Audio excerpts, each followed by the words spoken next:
Get out of this. The mass vaccination site at the Oregon Convention Center opened 2 hours late Monday. As you can imagine, weather was to blame. But we found out dicey conditions would not keep people from getting their shot.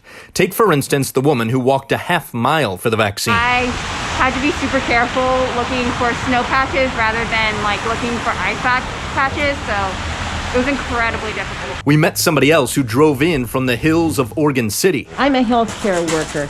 It's risking the people that I work with and the risk to myself. It's being socially responsible. And good thing they got their shot.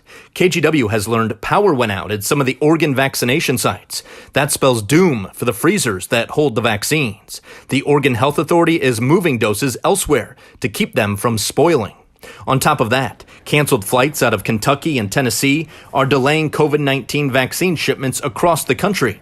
The OHA is keeping in touch with the CDC to ensure Oregon doses are safe. Vaccine delivery will be delayed in Washington state as well, that according to the state's Department of Health. And appointments to get the first dose of the COVID-19 vaccine will be extremely limited as they focus on second doses. That will be the case at the mass vaccination site in Ridgefield. Mostly second dose appointments there, except for first dose appointments that had to be rescheduled because of bad weather over the weekend.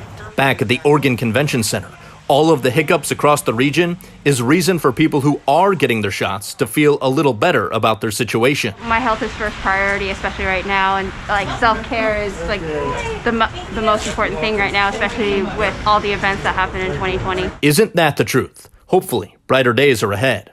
For starters, the next round of appointments for Portland's mass vaccination sites open Thursday morning at 9.